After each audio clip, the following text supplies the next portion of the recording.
So, Dr. Jeffrey Lane, can you tell us a little bit about yourself, what you do, and profession? Well, I'm a professor of mathematics. Mathematics. Professor of mathematics at the University of Kansas. Doctor of Math.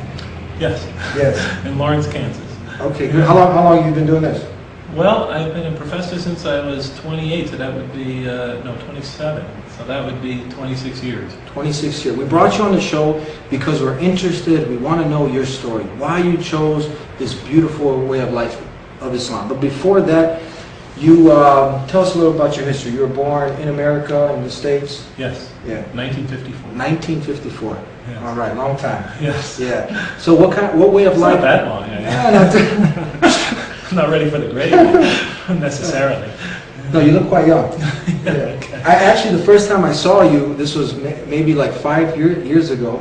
Yeah, you don't look like you aged a day since. Oh, that's good. Well, let's hope it keeps up.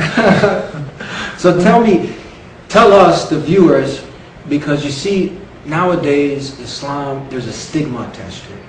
So now, someone as bright as yourself, who's a doctor, who is an intellectual, for someone who is afraid of Islam, who doesn't understand Islam, they want to know, why would this man choose Islam as his way of life? Oh, well, I was an atheist before becoming a Muslim. You didn't believe in God? I didn't believe in God. Were you born into a family of atheists? Or? No. I grew up in a Roman Catholic family. I went to Catholic school my entire life, from first grade to senior in high school. And my mother was very, very devout. My wonderful woman, wonderful believer, extremely charitable. My father, he believed very much in God and in the Catholic Church, but he had a terrible drinking problem. He was an alcoholic and he was very violent. So at an early stage in my life, I mean, living with a nightmare of my father's violence, and the target of that violence was usually my mother. And I remember praying when I was a little kid in bed, night after night, please take my father out of our lives. Stop this unending nightmare. The guy, it was that bad? It was that bad. I thought he was going to kill her. I thought I'd wake up in the morning and not find her there. Of course, I'm a young kid at the time, 8, 9, 10. As you grow older, you realize, oh, this has happened many times. She'll survive. So, but, it leaves very deep scars.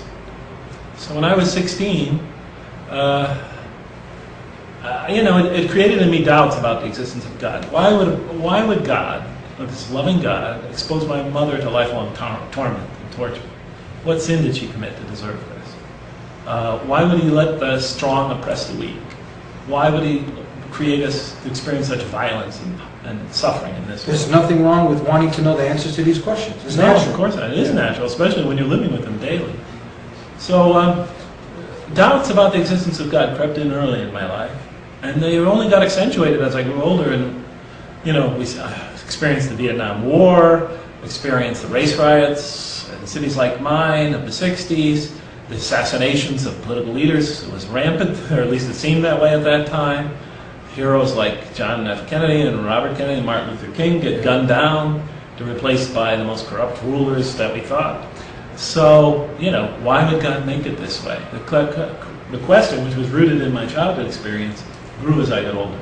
So when I was 16, since I could never find really, even though I was in Catholic school all of my life, and this is nothing against the Catholics, even though I couldn't find coherent and cogent answers to those questions, 16, I became an atheist. You wanted to know why the weak were getting oppressed by the strong. You wanted to know why all this corruption, in society, and you were looking for answers, and the way of life you were brought up to didn't answer these questions. You have to remember, I'm going to Catholic school every day, and this is not against the Catholics, but I have many other things going on in my life. I'm exposed to religion every day. What about Christianity? I mean, we understand Christianity, Catholicism it has the same kind of creed that Jesus is God, He's the Son of God, He's 1 in 3. So what if someone says, well, you were in the wrong faith, why didn't you choose Christianity?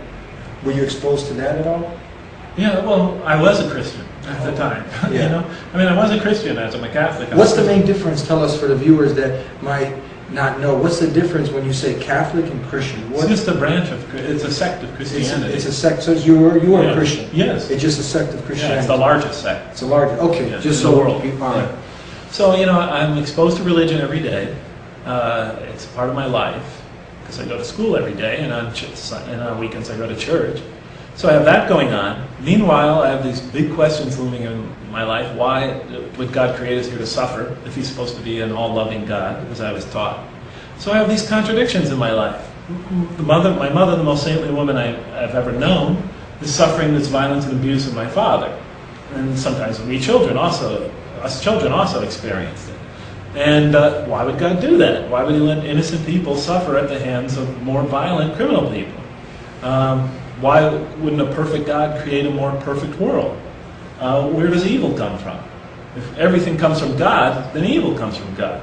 And so forth and so on. So, these questions grew, and as they grew and became bigger in my life, and they were big to begin with, I moved away from the church. Okay, moved away from belief in God. I just couldn't reconcile it. This was at quite a young age, 16. 16. So now there is a gap in between 16 and when you came to Islam. What age was that? 28. 28. In between them, real short, what were you doing? What kind of life were you living? Well, I just went out and lived my life. Yeah. So I tried to live a good life. I thought that, I didn't think that religions were totally invalid in the sense that the values that they preach were bad. I thought the values that religions preach were good. I would say I was a humanist. I believed that, a life becomes worth living, becomes more enjoyable, becomes more serene and peaceful the more you reach out to other people and help them. So, that part I took from religion. It was just the theology, the existence in a supreme being that made this world so chaotic. That part I could never accept. Now, we as Muslims, ones who surrender and to submit to the will of the Creator of the heavens and the earth, we know at the end of the day that there's a light at the end of that tunnel. Through all the struggle and the hardship, there is hope at the end of the day. But how did you, as an atheist, one who didn't believe in God, was there hope at the end of the day? Was there light at the end of the tunnel when you would hit rock bottom? And did you ever hit rock bottom that you were like, who would you call out to? Who would you, when you're alone in your room, it's pitch black, or you just came from a hard day, the world's on top of you, you feel like it's going to crumble over you, who do you reach out to? Who did you reach out to? Well, I think I pretty much relied on myself. Yeah. Was that hard? Was that really, or you just got used to dealing with it, or? Well, yeah, I got used to, and I never really had to get used to dealing with it. Surprisingly, my life went pretty smooth after I became an atheist. Yeah. Yeah, I went away to college, got away from the family. I see. Was married, when I was around 21. The marriage didn't last, but it was a peaceful marriage. Yeah. It lasted a couple of years. I was very successful in school.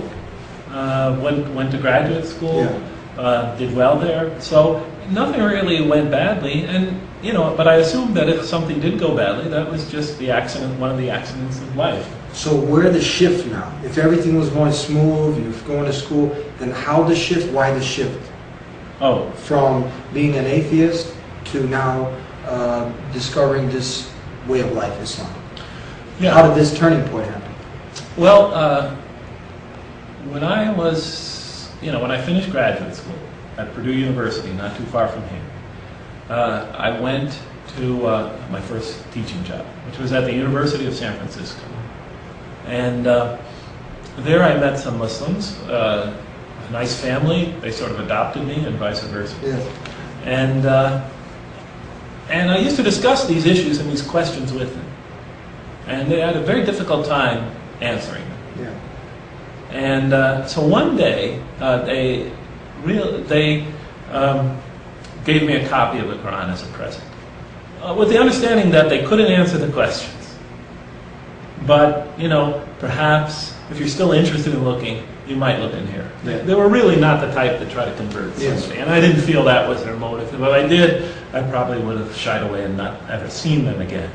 But it was like a peace gesture, It was their sincerity in just trying to give a gift. Right. We can't deal with these questions. We have no idea how to answer them. Yeah. But, this is our scripture. If you'd like to look in there to learn more about Islam.